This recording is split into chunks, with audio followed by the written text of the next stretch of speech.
السلام عليكم يا حبايبي يا حلوين، يا رب تكونوا كويسين وبخير. جايلكم بقى النهارده بفيديو جديد.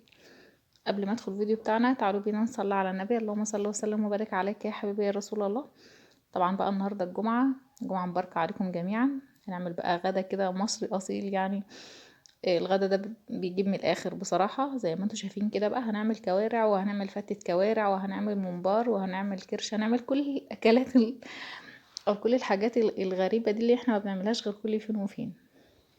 بالنسبة لنا احنا بنعمل الأكلة دي كل فترة بعيدة يعني مش دايما، علشان احنا مش مغرمين قوي يعني، علشان احنا يعني مش مغرمين قوي بيها، لكن بنحبها ماشي، بنحب الأكلة دي ماشي، بس بنحب نعملها كل فين وفين، مش حاجة أساسية يعني.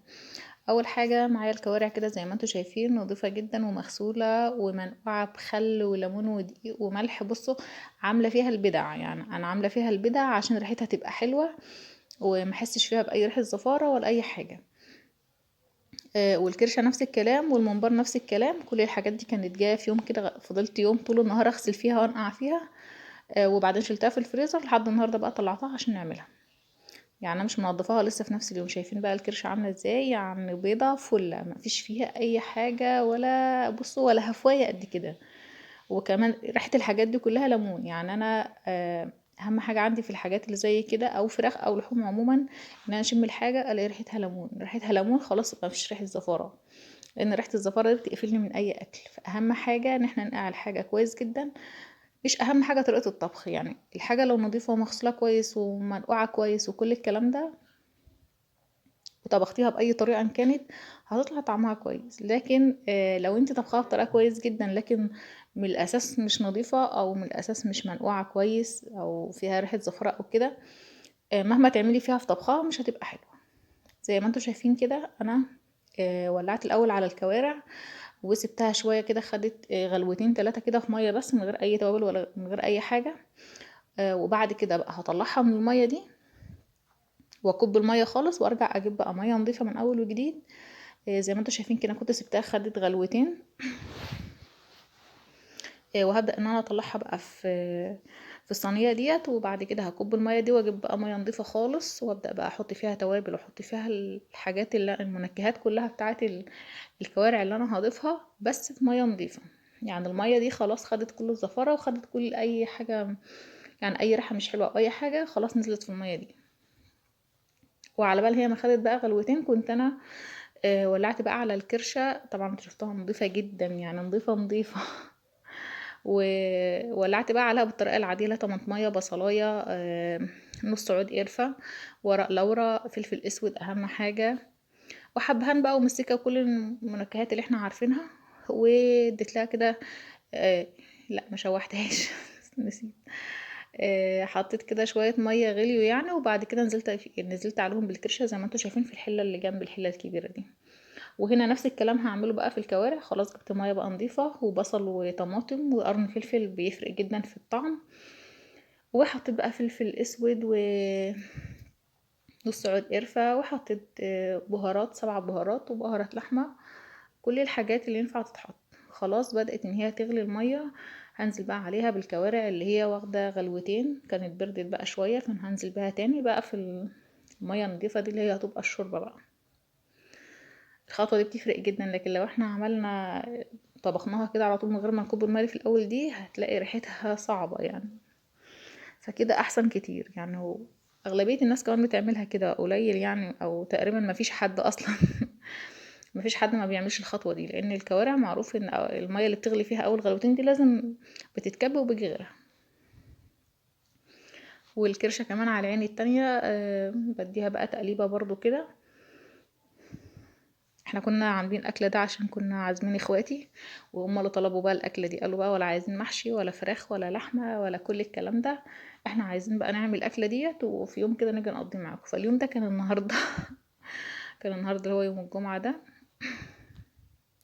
فانا من ساعه ما صحيت من النوم لحد ما انا خلاص هنام تاني وانا في المطبخ يعني. طول النهار واقفه في المطبخ من الظهر تقريبا. خلصنا اتغدينا ده اللي هو اتعشينا اصلا اللي هو بعد المغرب. وخلاص روقت المطبخ وغسلت المواعين وكل حاجه كله تمام، ورجعت بقى اظبط لكم في الفيديو عشان الحق انزله. هنا خلاص كنت بعمل التسبيكه بقى بتاعه الممبار. قطعت بقى 3 4 بصلات كده، اديت لهم تشويحه، وحطيت الطماطم، وهحط بقى كل التوابل اللي عندي.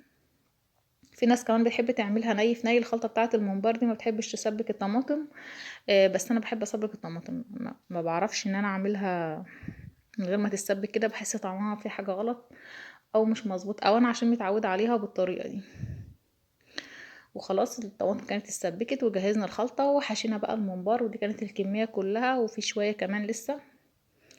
يعني دول كانوا 2 كيلو، فكانوا عاملين كميه حلوه. في الوقت ده كانت الكوارع بتاعتي بقى استوت، وكانت الكرشه بتاعتي استوت، وكنت كمان عملت حله رز ابيض هناك اهي الصغيره دي. وحطيت برضو ميه تغلي كده عشان الممبار، وحطيت برضو فيها نص عود قرفه، وحطيت فيها بقى ايه تاني، فلفل اسود وبهارات، بس ما حطيتش اي حاجه تانية. هنزل بقى بالكميه كلها. طبعا ما بنملاش الممبار قوي عشان ما يفرقعش، وعشان الرز بتاعه ما يبقاش ني. لازم نخليه مهوي كده علشان يعرف علشان الرز يستوي كويس، يعني ما يبقاش بقى ني او الممبار يفرقع او كل الكلام ده. طبعا كلنا عارفين يعني.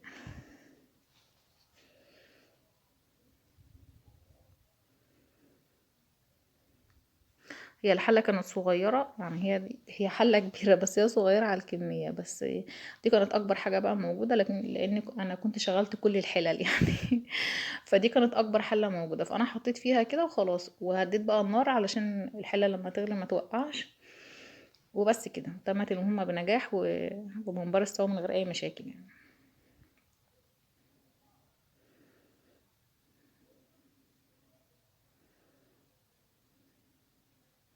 أنا هنا بحاول أنزل الرز زيادة كده من عليه من بره قبل ما أحطه في المية.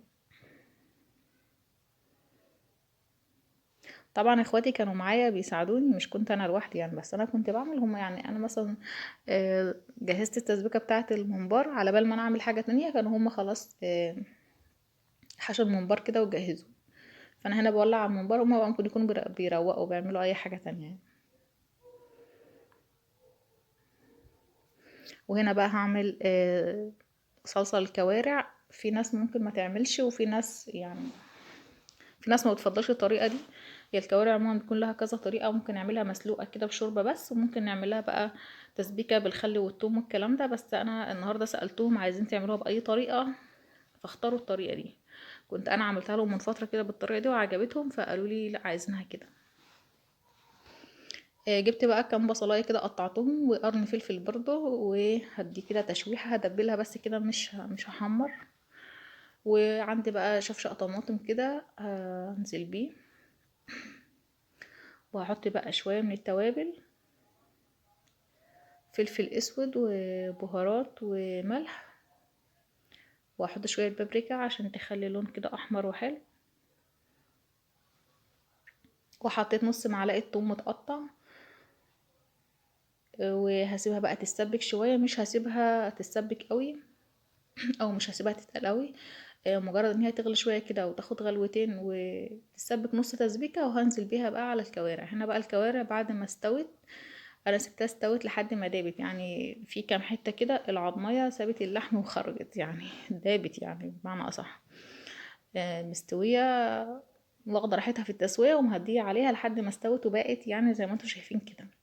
نزلت عليها بقى بالصلصه دي، وبعدين ولعه بقى الفرن يسخن. هحطها بقى في الفرن كده تاخد لون.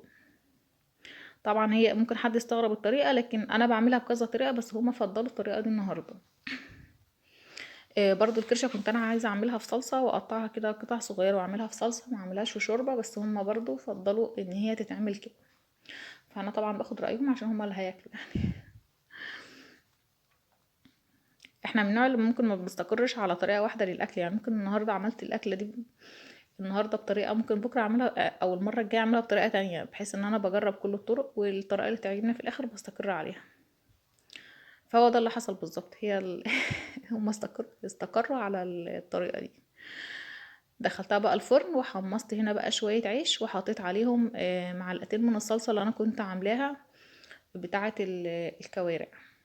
قليتهم كده في العيش بعد ما حمصته، وهبدأ بقى افضيه في الاطباق. انا جايبه اطباق كبيره علشان الفتة طبعا، عشان اخواتي بقى وعيالهم وكده، فما ينفعش بقى الاطباق الصغيرة دي، هنبهدل الدنيا. وما ينفعش بقى كل واحد طبق والجو ده، احنا بناكل كلنا. فلما يعني مفيش حد غريب، يعني اخواتي وجواز اخواتي وكده، مفيش حد غريب. فالافضل ان احنا لما نكون لما ما مش كل واحد ياكل في طبق لوحده، كده بنبهدل في الاكل كتير ونصه بيترمي في الفاضي. وبرضه مش هنحس بطعم اللمة زي ما يكون كلنا كده بناكل من طبق واحد. هنا خلاص الكوارع بتاعتي طلعت بقى من الفرن، شايفين بقى شكلها عامل ازاي واخده لون بقى وجميلة وريحتها جبارة. شايفين بقى الطعامة بجد تحفة. هي اصلا شكلها بيتكلم عن، يعني هي بتتكلم عن نفسها. مش هتكلم انا. عايزاكم بس تجربوها بنفس الطريقة دي وان شاء الله هتعجبكم، مش هتخسروا حاجة يعني. هنا بقى القطعة دي سابت العضمية ومشيت راحت هي في حتة تانية.